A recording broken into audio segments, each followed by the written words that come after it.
আসসালামু আলাইকুম। আজকে একটি দেশি গরুর ডেলিভারি অর্থাৎ খুব জটিল ডেলিভারি নিয়ে আপনাদের সামনে একটি ভিডিও উপস্থাপন করলাম।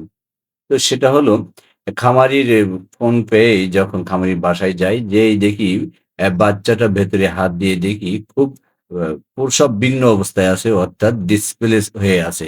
এবং সবচেয়ে বড় সমস্যা হয়েছিল সেটা হলো বাচ্চার ডেলিভারি হওয়ার আগে যে ফ্লুইড যেটা লিকুইড ফ্লুইড যার মাধ্যমে বাচ্চাটা খুব ইজিলি ভাবে আসবে সেইটাই আগে থেকে এটা নষ্ট হয়ে গেছিল অর্থাৎ ভেঙে গেছিল আমি যাওয়ার আগেই। যার কারণে ডেলিভারিটা অনেক বিঘ্ন হয়েছিল। অর্থাৎ বাচ্চা আসার পিচ্ছিল না হওয়ার কারণে একেবারে শুকায়ে গেছিল আসার পথগুলো।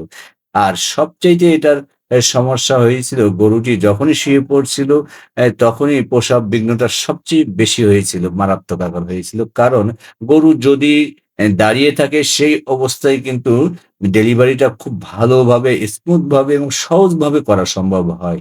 তাই যখন শুয়ে পড়ল ডেলিভারিটা অনেকটা একটু কঠিন হয়ে গেল এবং এই ডেলিভারিতে যখন পিচ্ছিল ছিল না আমি ফ্লুইড জন্য সেটা ব্যবহার করছিলাম নারকেলের তেল অথবা ওই যে কি বলে ওটা?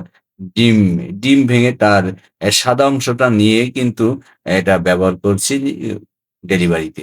এটা আপনারাও করতে পারেন। ডিমের সাদা অংশ কুসুমটা ফেলাই দিয়েই যখন শুকিয়ে যাবে, ফ্লুইড না থাকবে তখন এইটা দিয়েই কিন্তু ডেলিভারি কাজ সম্পূর্ণ করা দিতে খুব সহজ এবং ইজিলি হয়। তাই সেটাই এই ডেলিভারিতে আমি ব্যবহার করছি। আল্লাহর অশেষ রহমতে অবশেষে মাথা এবং পা এসে গেল এবং একটা জিনিস মনে রাখবেন যখন মাথাটা পাবেন না, শুধু পা ধরে টানাটানি করবেন না।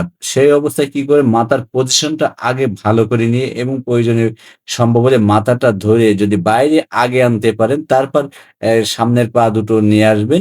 নিয়েই ডেলিভারি কাজ সম্পন্ন করবেন। তাহলে দেখবেন যে ডেলিভারিগুলো অধিকাংশ ডেলিভারিগুলো খুব সুন্দরভাবে নরমালি ভাবে হয়ে যায়। অনেক সময় দেখা যায় আমরা শুধুমাত্র পা না এই মাথা না নিয়ে এসে শুধু পা ধরেই যখন টানাটানি করি তখনই প্রসব বিঘ্নটা বেশি হয়ে যায়।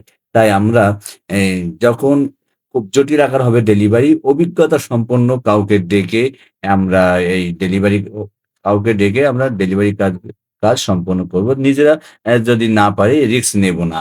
তো আলহামদুলিল্লাহ আল্লাহর অশেষ রহমতে ডেলিভারি কাজ সম্পন্ন হলো। তো ডেলিভারি কাজ সম্পন্ন হওয়ার পরে বাছুরের কিন্তু কিছু কাজ সম্পন্ন করতে হয়। সেটা হলো কানে ফু দেওয়া, শ্বাস-প্রশ্বাসটা স্বাভাবিক করার জন্য। কিন্তু অনেক সময় ভুলে আমরা মুখে এটা ফু দেই। কিন্তু এটা ঠিক না। এইটা দেওয়াটা অনেকটা বাছুরের শ্বাস-প্রশ্বাসটা বিঘ্নিত হতে পারে। তাই আলহামদুলিল্লাহ এই জাতীয় ডেলিভারি ভিডিও আরো অনেক তথ্য গবাদি পশুর বিষয়ে আরো অনেক তথ্য পেতে চ্যানেলটিকে সাবস্ক্রাইব করুন।